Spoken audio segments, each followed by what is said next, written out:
Nous allons désormais aborder un titre important, le titre 3, qui concerne les contrats de travail et qui va évidemment nous retenir plus longuement. Titre 3, les contrats de travail. L'objet de ce titre est d'analyser la relation de travail qui unit l'employeur au salarié. 3 points seront envisagés: les modalités d'accès à l'emploi, l'exécution du travail, c'est-à-dire l'étude des éléments qui accompagnent une relation de travail, et enfin le déroulement de la relation de travail. Chapitre 1. Accéder au travail. Évidemment, avant d'obtenir un contrat de travail, il faut pouvoir faire les démarches nécessaires et avoir une certaine formation. Ainsi, toute personne qui recherche un emploi doit passer par différentes étapes. Après une nécessaire formation, vient le moment de l'accès à l'emploi proprement dit. Et enfin, nous verrons en quoi l'employeur demeure libre d'embaucher les travailleurs qui lui conviennent. Section première, la formation professionnelle. L'acquisition ou la conservation d'un emploi sont dépendantes de la formation. Et il est vrai que de nos jours, c'est une affirmation qui prend de plus en plus de force. Tout le monde sait, et peut-être vous qui êtes derrière votre écran, que à un moment ou à un autre de sa vie, il va falloir peut-être reprendre une formation, quelle qu'elle soit. La formation tout au long de la vie est un droit, mais c'est une nécessité parce qu'elle permet la mobilité dans l'emploi. Grand 1, la formation professionnelle initiale. Alors, là, je vais vous parler de choses très générales, comme je viens de le dire, puisque en France, la formation professionnelle initiale dépend des grandes écoles, des universités. Et d'ailleurs, nous avons un problème, c'est qu'il existe d'autres types d'acquisition de la formation, mais qui ne sont pas bien vus. Et justement, c'est ce dont je voudrais vous parler, c'est le contrat d'apprentissage, qui est un contrat particulier. L'apprentissage a pour objet de donner à des jeunes qui ont satisfait à l'obligation scolaire une formation théorique et pratique en vue de l'obtention d'une qualification professionnelle sanctionnée par un diplôme. Dans d'autres pays voisins, comme l'Allemagne, l'apprentissage est considéré comme une bonne chose. En France, comme je viens de vous le dire, on considère un peu que l'apprentissage est destiné aux métiers manuels, mais sachez que, par exemple, dans cette université, certains étudiants de Master 2 professionnels, sont des apprentis parce que, leur situation le permet, parce qu'ils font des stages en entreprise, et puis cela aussi rapporte une taxe d'apprentissage. Voyons rapidement la nature du contrat d'apprentissage, puis les conditions d'exécution et de validité du contrat d'apprentissage. Tout d'abord, la nature du contrat d'apprentissage. C'est un contrat de type particulier, que j'appellerais contrat atypique, on le verra plus tard, par rapport au contrat de droit commun, qui est le CDI à temps plein.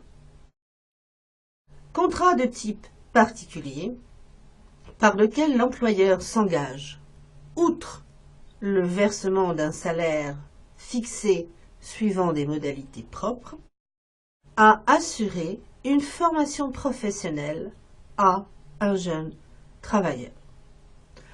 Ce dernier s'engage en contrepartie à travailler pour l'employeur pendant la durée du contrat et à suivre en parallèle une indispensable formation théorique.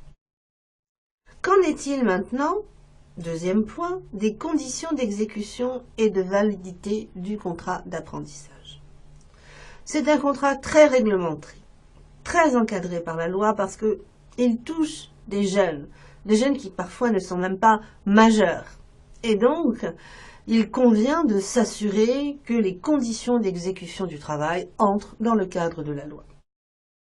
L'apprenti doit avoir 16 ans au moins et 25 ans au plus dans les conditions les plus générales. Il existe quelques exceptions pour commencer à 15 ans. Il bénéficie bien évidemment de l'ensemble de la législation sociale et des conventions collectives applicables à l'entreprise. Attention toutefois, il n'est pas comptabilisé dans l'effectif de l'entreprise. Ainsi, une TPE qui va avoir 3 salariés et 5 apprentis, eh bien voilà, il n'aura que 3 salariés effectivement. L'employeur, eh bien, c'est toute entreprise qui peut engager un apprenti à condition de prendre les mesures nécessaires à l'organisation de l'apprentissage, je vous l'ai dit. Mais il y a un contrôle, puisque l'employeur doit notifier l'engagement à la direction du travail, c'est-à-dire à la directe. D'autre part, il doit impérativement désigner dans l'entreprise un maître d'apprentissage pour assurer la tutelle de l'apprenti. Le contrat d'apprentissage, pour finir. À la différence du contrat de travail de droit commun, le CDI à temps plein, le contrat d'apprentissage doit impérativement être conclu par écrit et signé par les deux parties, puis enregistré par l'administration. L'absence de l'une des conditions de formation du contrat est sanctionnée par la nullité. La durée du contrat est au moins égale à celle du cycle de formation que fait l'apprenti, en général entre 1 et 3 ans. Depuis une loi du 5 mars 2014, le contrat d'apprentissage peut désormais être conclu pour une durée indéterminée.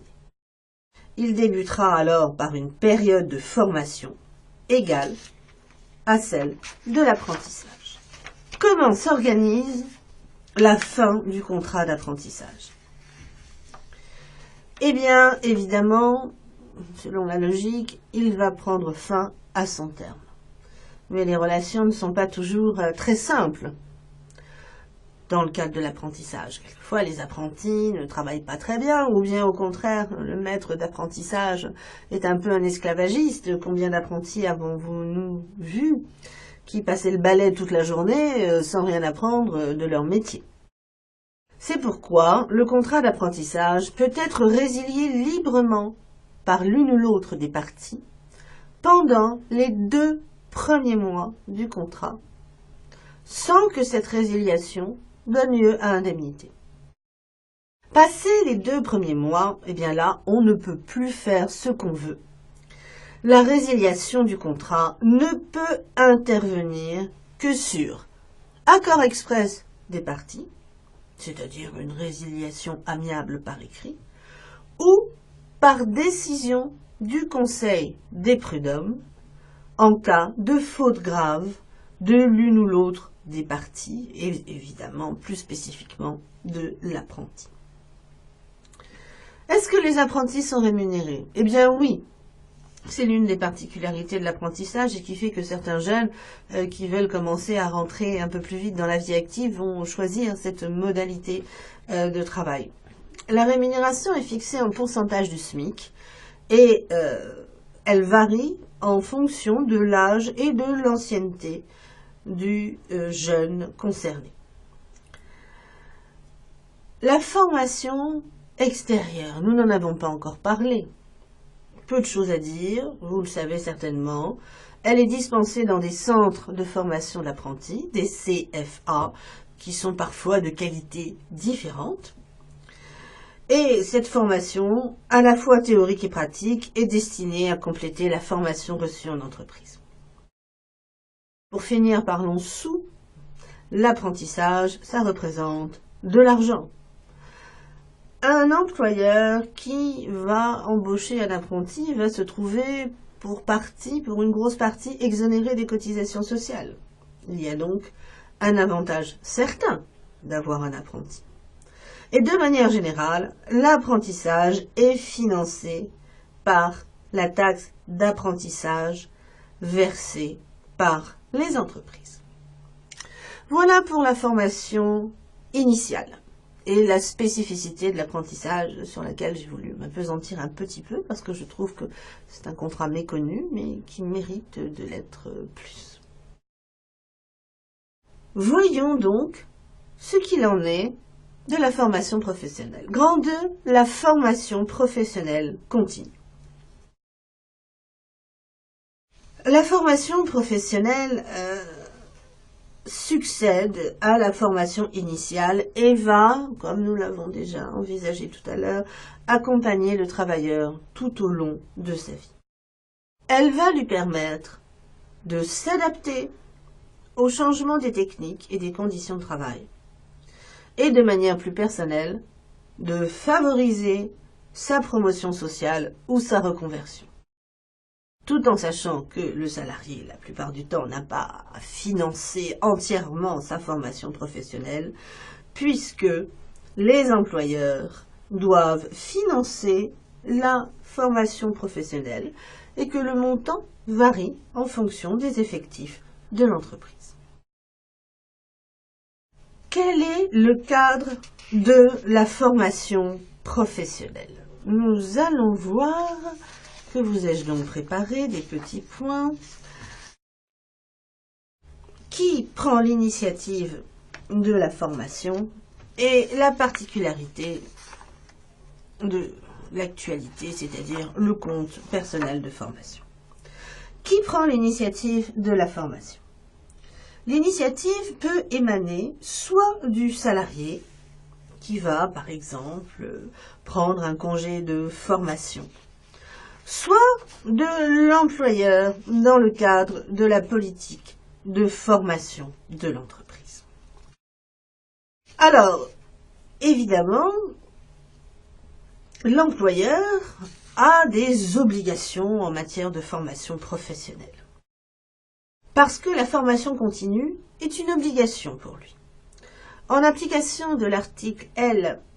6321-1 du Code du travail, l'employeur doit assurer l'adaptation des salariés à leur poste et veiller au maintien de leur capacité à occuper un emploi, au regard notamment de l'évolution des emplois, des technologies et des organisations. Obligation légale pour l'employeur et possibilité donc pour le salarié de demander à bénéficier de cette formation, notamment, comme je voulais vous le dire, par les congés de formation. Alors, ces dernières années ont été marquées par un développement sérieux et quantifiable de la formation professionnelle, comme je le disais, tout simplement parce que sans formation professionnelle régulière, j'allais dire, on n'évolue pas, on ne bouge pas.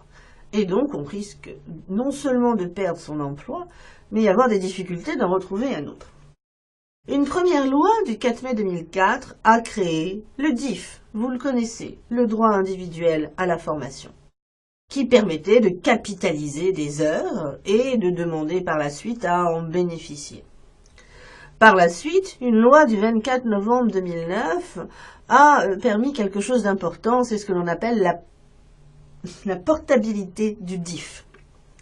Cette portabilité permettait d'emmener son DIF quand on quitte l'entreprise pour pouvoir en bénéficier par exemple chez un ancien employé, chez un nouvel employeur ou bien, pourquoi pas, dans le cadre des formations accordées par Pôle emploi.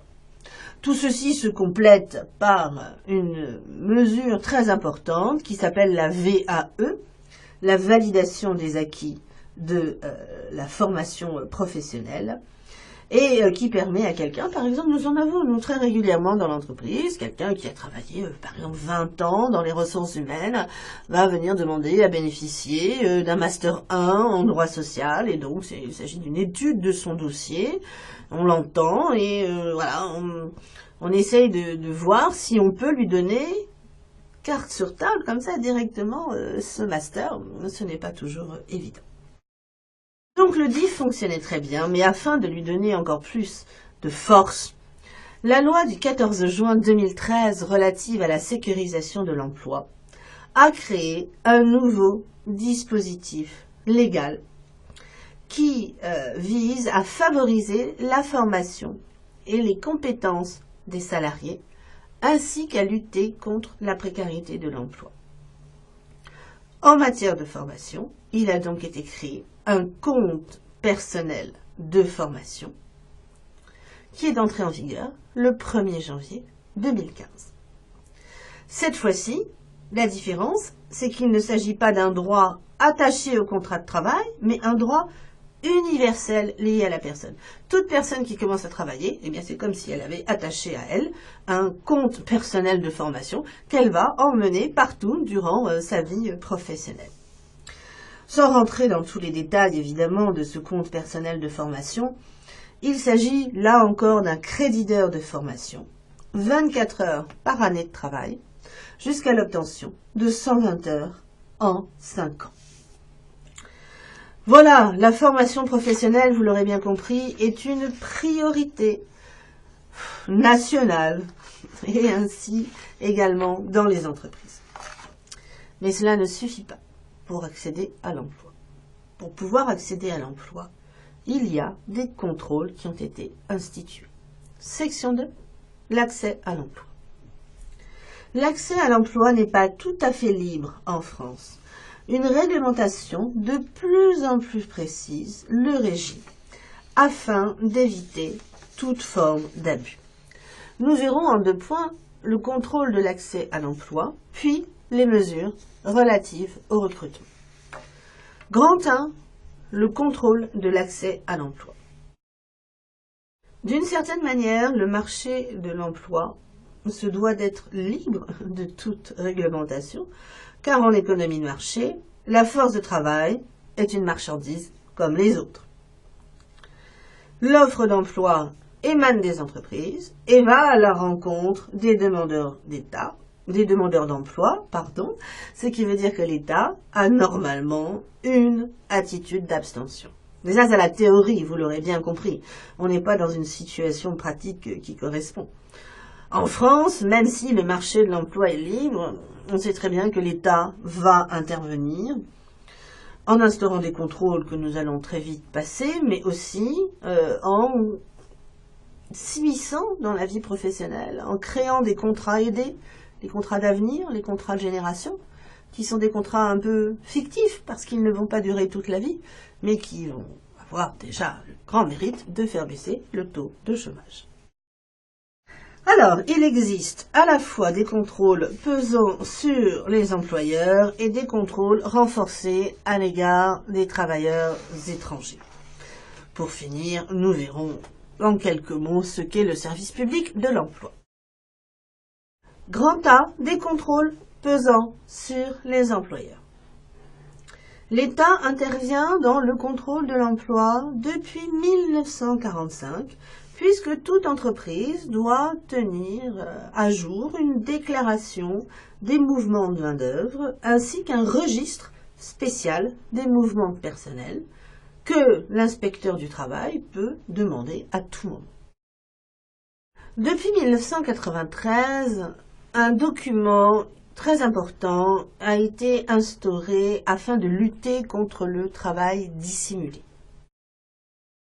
Il s'agit de la DPE dans notre jargon, c'est-à-dire de la déclaration préalable à l'embauche, qui est un document que tous les employeurs doivent adresser à l'administration, plus précisément aux organismes de recouvrement des cotisations sociales, les URSSAF, et dans les 5 jours de réception de ce document, les URSSAF vont alors considérer que le travailleur embauché est un travailleur régulier.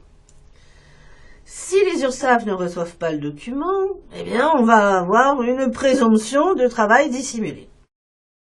Et puis, cela sert aussi à quelque chose de très important, ça sert à lutter contre la concurrence, puisqu'un employeur qui déclare son salarié va devoir payer des cotisations sociales. Il va donc se trouver dans une situation financière moins avantageuse que les employeurs qui, eux, recourent au travail dissimulé puisque évidemment pour eux, ça leur coûte moins cher. Qu'en est-il des contrôles renforcés à l'égard des travailleurs étrangers? Grand B. En matière de politique d'immigration, l'État intervient de plus en plus afin de réglementer l'accès au travail des étrangers. Évidemment, je ne parlerai pas ici des ressortissants de l'Union européenne, puisque vous savez très bien qu'en vertu de la libre circulation des travailleurs, du droit de séjour, du droit au regroupement familial, eh bien logiquement, ces mesures ne s'appliquent pas. Pour les ressortissants tiers et sous réserve d'accords internationaux particuliers, le recrutement des étrangers en France relève de la compétence exclusive d'un organisme qui a changé de nom il y a de cela quelques années et qui s'appelle l'OFII, Office français de l'intégration et de l'immigration. C'est-à-dire qu'une entreprise qui désire recruter un Malaisien, un Japonais, un Australien ne peut pas le faire directement. L'OFII va vérifier la régularité du séjour. En effet, pour pouvoir accéder au territoire français aux fins d'exercer un emploi, le travailleur étranger doit posséder bien évidemment un passeport, un visa et un titre de séjour régulier qui peut prendre la forme, par exemple, d'une autorisation provisoire ou bien d'une carte de séjour temporaire, ou bien, lorsque sa situation est bien établie en France, une carte de résident délivrée après un séjour régulier et valable de 10 ans. Grand C, le service public de l'emploi.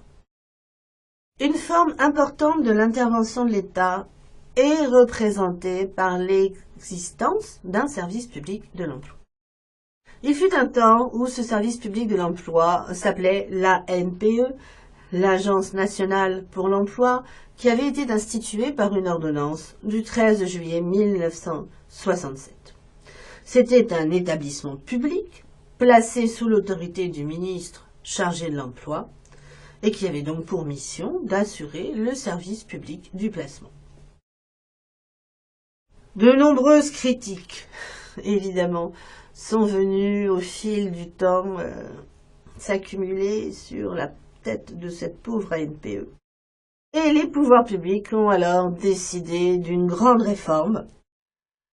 Par une loi du 13 février 2008 relative à la réforme du service public de l'emploi, il y a eu une fusion entre l'ANPE, Agence nationale pour l'emploi, et de l'autre, les ACEDIC, qui était l'institution qui assurait le financement de l'assurance chômage en reversant les prestations d'assurance chômage aux demandeurs d'emploi.